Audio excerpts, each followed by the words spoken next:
Usaha Andi berkembang dengan pesat. Tagar yang Andi gaungkan menarik dan meledak. Pundi-pundi uang yang Andi kosongkan untuk membuat franchise usaha laundryan kembali terisi dengan cepat. Bahkan Andi turut serta dalam menggerakkan ekonomi lokal, membuka lapangan pekerjaan, mencerdaskan kehidupan bangsa, dan menurunkan angka inflasi serta menaikkan GDP per kapita di Indonesia. Sampai-sampai Andi diundang pada acara TV untuk dimintai keterangan apa sih rahasia sukses, yang kemudian Andi akan menjawab, "Saya berasal dari orang miskin dan rahasia sukses saya adalah kerja keras, pantang menyerah, dan rajin sholat serta bersedekah." Wow, sungguh luar biasa. Aksi pencucian uang saat ini semakin sering terdengar. Di dalam negeri, kegiatan kriminal itu disering dikaitkan dengan tindak pidana korupsi. Namun aksi pencucian uang atau yang sering disebut dengan money laundering awalnya dikenal di Amerika Serikat sejak tahun 1930-an lalu. Tujuan awal pencucian uang adalah untuk menyamarkan asal-usul uang dari kegiatan yang melanggar hukum, seolah-olah berasal dari aktivitas yang legal. Selain itu, pencucian uang juga bertujuan untuk memperkaya diri sendiri dengan mengaburkan asal-usul uang atau aset yang didapatkan dari cara yang tidak wajar atau ilegal.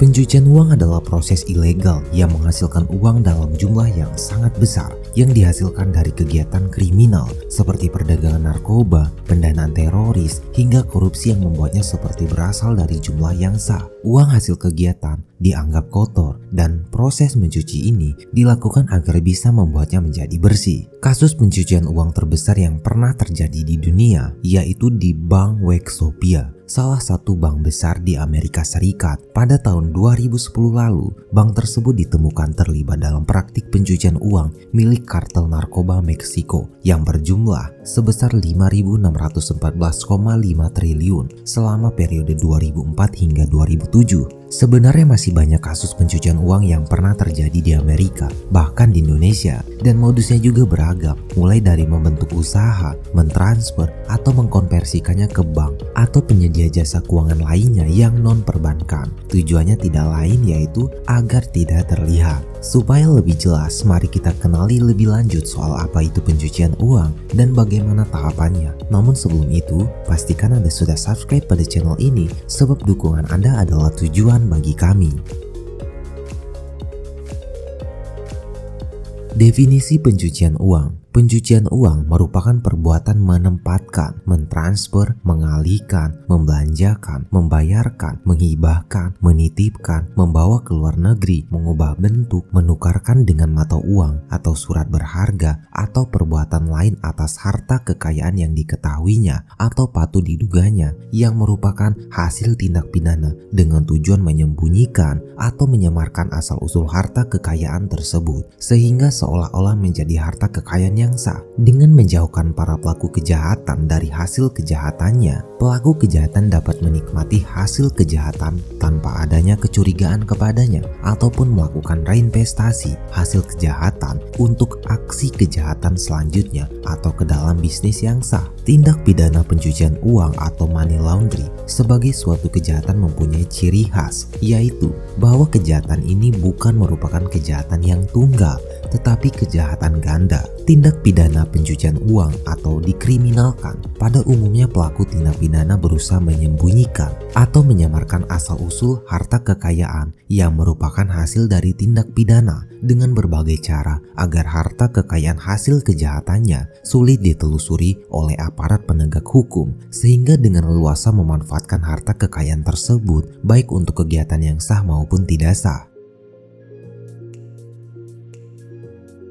Tahapan pencucian uang terdiri dari 3 tahap. Yang pertama placement, yang kedua layering, dan yang ketiga integration. Supaya lebih jelas, saya akan jelaskan satu persatu. Yang pertama placement. Placement merupakan fase penempatan uang yang dihasilkan dari suatu aktivitas kejahatan. Misalkan dengan pemecahan sejumlah besar uang tunai menjadi jumlah yang lebih kecil yang tidak mencolok untuk ditempatkan dalam sistem keuangan baik dengan menggunakan rekening simpan bank atau dipergunakan untuk membeli sejumlah instrumen keuangan, misalnya cek atau giro.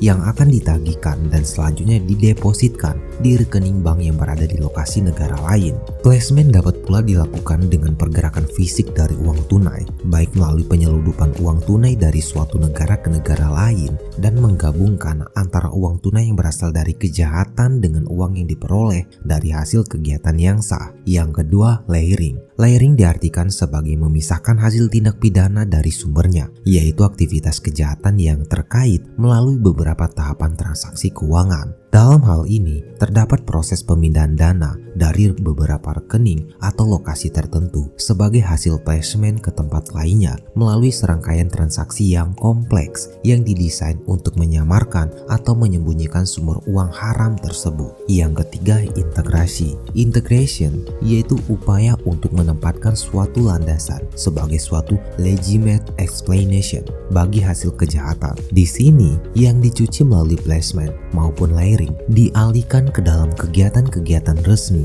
sehingga tampak tidak berhubungan sama sekali dengan aktivitas kejahatan sebelumnya yang menjadi sumber dari uang yang dicuci. Setelah mencapai tahap ini, pelaku bebas menggunakan dana tersebut dengan berbagai cara. Nah, dari penjelasan tersebut dapat disimpulkan bahwa tujuan pelaku melakukan pencucian uang yaitu untuk menyembunyikan atau menyamarkan hasil dari predikat offensi agar tidak terlacak untuk selanjutnya dapat digunakan. Jadi bukan untuk tujuan menyembunyikan saja, tapi mengubah performance atau asal-usulnya hasil kejahatan untuk tujuan selanjutnya dan menghilangkan hubungan langsung dengan kejahatan asalnya. Dengan demikian, jelas bahwa dalam berbagai kejahatan di bidang keuangan atau enterprise crime pasti akan dilakukan pencucian uang untuk menyembunyikan hasil kejahatan itu agar terhindar dari tuntutan hukum. Cara kerja pencucian uang. Pencucian uang diperlukan bagi pelaku kriminal ketika ingin menggunakan uang yang diperoleh. Penjahat membutuhkan cara untuk menyimpan uang di lembaga keuangan yang sah, namun mereka perlu membuatnya tampak berasal dari sumber yang sah. Cara untuk mencuci uang juga bermacam-macam, dari yang sederhana hingga yang sangat rumit.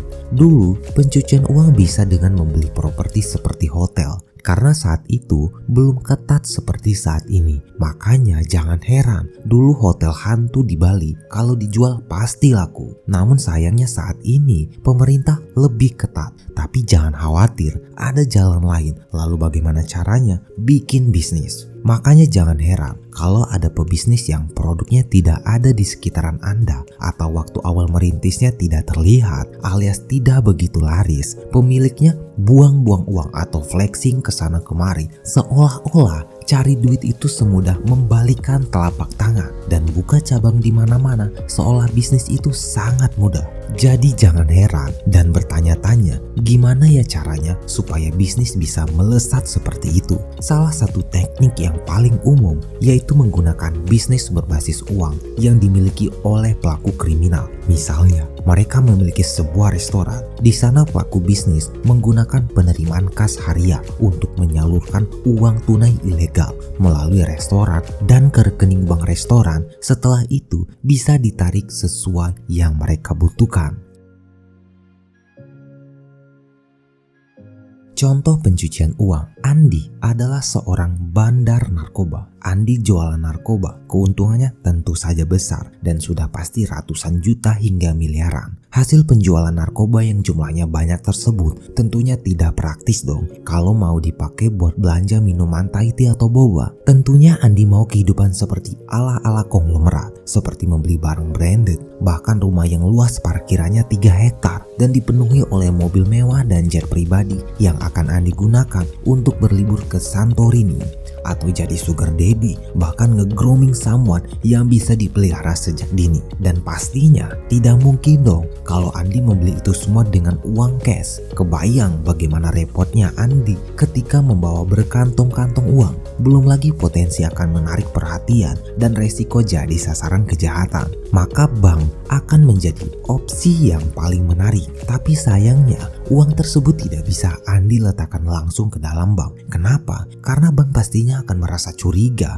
akan sejumlah uang besar yang masuk ke dalam bank mereka. Dalam rekening Andi, pihak bank pasti akan bertanya-tanya, usahanya apa? Kok bisa menghasilkan uang sebanyak ini? Tolong klarifikasikan asal muasal semua uang Andi. Dan tentu masih banyak lagi pertanyaan dari pihak bank. Belum lagi kalau pihak bank merasa curiga dan memanggil pihak aparat. Sudah jelas urusannya sekarang dengan tindak pidana. Nah, untuk menghindari hal tersebut, maka dibutuhkan kegiatan pencucian uang sehingga Andi bisa berbohong bahwa uang tersebut berasal dari bisnis yang dimiliki oleh Andi. Maka drama tersebut akan terlihat lebih rapi dan bohongnya sudah pasti tidak akan terlihat. Akhirnya, Andi membuka usaha laundry kiloan di setiap kota yang ada di seluruh provinsi di Indonesia dengan mempertimbangkan bisnis achievement dan sustainability-nya dari bisnis tersebut. Alhasil, Andi membuat like a lot of laundry kiloan. Minimal di satu kota ada 10 usaha laundry kiloan. Andi akan mendekatkan usaha laundry ini ke masyarakat agar mereka tidak merasa asing dengan kegiatan ini. Ala-ala marketing yang luar biasa dengan tagar laundry is the key, laundry is life. Usaha Andi berkembang dengan pesat. Tagar yang Andi gaungkan menarik dan meledak. Pundi-pundi uang yang Andi kosongkan untuk membuat franchise usaha laundryan kembali terisi dengan cepat. Bahkan Andi turut serta dalam menggerakkan ekonomi lokal, membuka lapangan pekerjaan, mencerdaskan kehidupan bangsa, dan menurunkan angka inflasi serta menaikkan GDP per kapita di Indonesia.